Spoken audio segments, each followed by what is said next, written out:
So, you're looking at Montana de Oro State Park and thinking about camping at Islay Creek. But is it the right spot for you? What are the campsites really like? And what do you need to know before you book? Well, you're in the right place. I'm going to take you through the entire campground and give you an honest look at the good and the bad so you can decide if this is the perfect spot for your next adventure.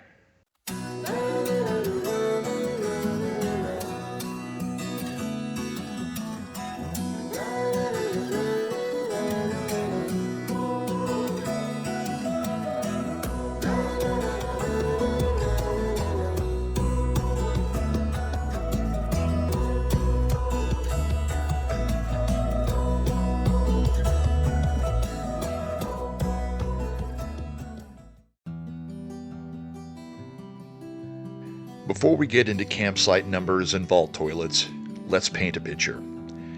Islay Creek isn't just any campground. It's your ticket into Montana de Oro State Park, one of the largest and most breathtaking state parks in California, with over 8,000 acres of protected land. The park's name means Mountain of Gold, and it earns it every spring when a brilliant carpet of golden wildflowers cover the coastal hills. This place is where the land and sea crash together in the most dramatic way. We're talking rugged cliffs, secluded sandy coves, and a web of trails with some of the most spectacular views on the entire coast. The park itself is about 10 minutes south of the quiet town of Los Osos and about 20 minutes from Morro Bay, right in San Luis Obispo County. This location gives it a wonderfully remote and wild feeling, like a true escape, but it's still surprisingly easy to get to. Islay Creek is the main campground in the park, tucked into a valley right behind the old Spooner Ranch House and just across from the famous Spooner's Cove. Its location makes it a perfect base camp for hikers, bikers, photographers, and anyone who wants to soak in the raw, natural beauty of the Central Coast. But let's be clear, this is not a resort. It's a primitive campground, and that is its greatest strength. It's for people who value solitude and scenery over modern perks. It's for campers who prefer the sound of waves crashing at night over basic amenities like a hot shower. The road into the park, Pecho Valley Road, is paved, but it gets narrow and windy. It's totally manageable, but take it slow, especially if you're driving after dark. The most important rule here is vehicle size.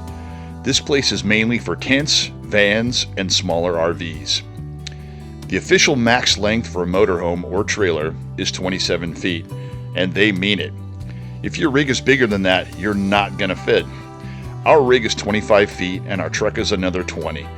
We only fit because the sites are wide enough to park two vehicles side by side. Let me be crystal clear. Islay Creek is a primitive campground. There are no electric water or sewer hookups, and there are no showers, and there is no dump station. However, RVs can use the dump station at the Morro Bay campground a few miles up the road. This is dry camping, so what you do get are the essentials. A picnic table with a fire ring and a grill at each site. There's a camp host on site where you can usually buy firewood. Oh, and cell signals? Forget it. If you need to stay connected, you'll have to drive back to Los Osos. This is where Starlink earns its pay. There are vault toilets scattered throughout the park, and you'll also find water spigots for drinking and cooking. The water is supplied by large tanks with very low water pressure. We arrived at the park with empty tanks, and it took forever to fill one 6-gallon water can. To fill the freshwater tank on our trailer, I took 3 jerry cans and a camp chair to sit in while slowly filling up the cans. Finally, a few key rules. Quiet hours are strictly enforced from 10 p.m. to 6 a.m., which keeps the campground relaxed and peaceful. Dogs are allowed in the campground on a leash, but, and this is a big one, they are not allowed on any of the hiking trails. However, your furry friends are allowed on Spooner's Cove Beach, where they are welcome as long as they stay on a leash. And a word on wildlife. This place is buzzing with it. You'll see deer, quail, and hawks, and I ran into all three. I didn't run into any of the nighttime bandits that I've heard horror stories about. Very bold and very clever raccoons. Storing your food and trash securely isn't a suggestion, it's a requirement. These little thieves are professionals. Okay, next up, let's do a bike tour of the campground. We'll look at the layout, and I'll give you my take on the best and worst spots. The campground layout is pretty simple, following one main road that forms a small loop up front and a bigger loop in the back. It sits in a flat open valley, so most sites get a lot of sun. While there are some beautiful Monterey cypress and pine trees, serious shade is a hot commodity. If you're camping in the summer, bring your own shade canopy. The upside to this open layout is that the sites are huge and well spaced. You won't feel like you're sitting in your neighbor's lap. As you come in, you hit the front loop, sites 1 through 17. The first couple of sites, like 1 and 2, can feel a bit exposed to traffic, but as you move along, you'll find some gems. If you want convenience, sites 4 through 8 are great. They're super close to the trailheads and the first set of restrooms. Perfect if you have kids or hate that late night walk. On the other side of this loop, sites like 12, 13, and 16 are solid choices, offering a good mix of space, a little bit of privacy, and great views across the valley. Now, let's head to the back half of the campground. From site 18 onward, this is generally the quieter zone. If you're chasing true peace and quiet, try to book there. Sites 18 through 25 in particular are known for being more private and better shielded from the coastal wind that often kicks up in the afternoon. Something to watch for are the island sites in the center of the loops. On busy weekends, these spots can feel a bit more hectic and sometimes attract larger groups, which can mean more noise. If quiet is your goal, stick to the outer edges of the loops. As we get to the very back, you'll find some of the biggest and most sought after sites. We stayed in site 34, lots of room but no shade. No biggie, since our visit was in November and it was overcast most of the time. Spots like 40, 45, and 50 are known for being deep with awesome views and plenty of room to spread out. They're the farthest from the entrance, giving you maximum privacy. On the other hand, some sites are on the smaller side. If you have a big family tent, you might want to be wary of these sites, like 18, 20, 41, and 42, which are better for smaller tents. No matter which site you pick, you get that standard fire ring and picnic table. The ground is mostly soft dirt, perfect for tent stakes.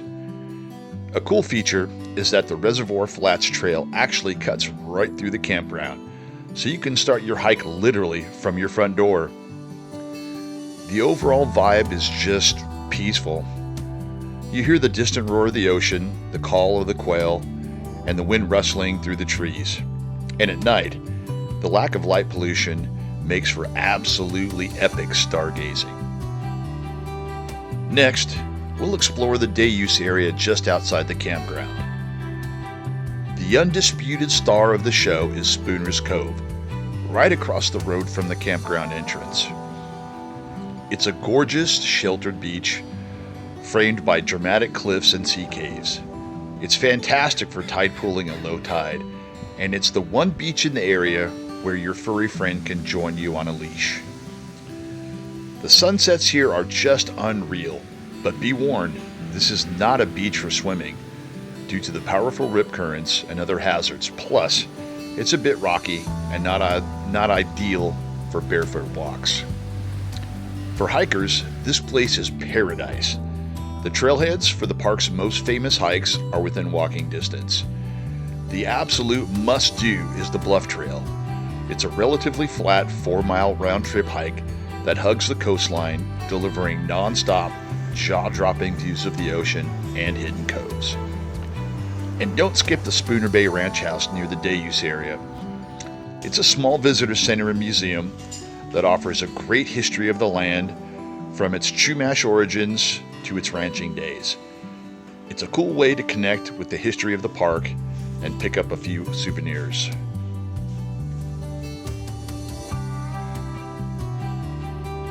During our visit, we took a drive up to Morro Bay for a late lunch. We chose Kicker's Restaurant overlooking the bay. As usual, Tammy had lemonade with clam chowder, and I had a Bloody Mary with a giant plate of fat raw oysters that ranked amongst the best I've ever had. For lunch the next day, grilled cheese on sourdough. What could be better on a chilly afternoon at the campground? If only I had some tomato soup. After a 3-night stay, what did we think? Who is Islay Creek Campground really for? Well, here's my honest take. Let's start with the pros. First, the location and atmosphere are unbeatable. You are immersed in a peaceful, raw, natural environment, and being able to walk to a stunning beach and epic hiking trails is a game changer. Second, the sites are shockingly spacious and private for a California coastal campground. You have room to breathe, and you aren't staring right into your neighbor's campfire. Third, it's incredibly quiet, especially at night. The strict quiet hours and remote feel make for some of the best sleep you'll ever get while camping with the ocean as your soundtrack. And finally, the value. For around $25 a night, camping in a location this beautiful is an amazing deal. Now for the cons. The number one issue for many will be the lack of amenities. No hookups, no showers, and no dump station. If you're not ready for primitive dry camping, this is not your spot. Second, the lack of shade. Most sites are in full sun for much of the day, which can be brutal in the summertime. You absolutely have to bring your own shade. Third, the wind. This is the coast, and it can get seriously windy, especially in the afternoons. Stake your tent down like you mean it. Fourth, some sites are located right next to trailheads, so avoid Site 40 unless you want a lot of company. Lastly, the raccoons. While cute from a distance, they are food-motivated criminals. Be diligent with your food storage. So what's the final word on Islay Creek? If you're a tent camper, a van lifer, or have a small RV, and you're looking for a back-to-basics, nature-first experience, Islay Creek is hands down one of the best campgrounds on the Central Coast. It's for people who know the real amenities are the sunset views, the hiking trails, and the sound of the ocean. It's perfect for adventurous couples and families wanting to connect with nature, and anyone needing to truly unplug. However, if you need a hot shower, electricity for your coffee maker, or you have a big RV, you'd be much happier somewhere else, like the campground at nearby Morro Bay State Park. If this review helped you plan your trip, do me a favor and hit that thumbs up button and consider subscribing for more deep dives into California's best campgrounds. And now I want to hear from you. Have you stayed at Islay Creek? What was your favorite site? What do you love to do when you visit Montana de Oro? Drop it in the comments below. Your tips could really help out a fellow camper. Thanks for joining me on this tour, and we'll see you on the next adventure.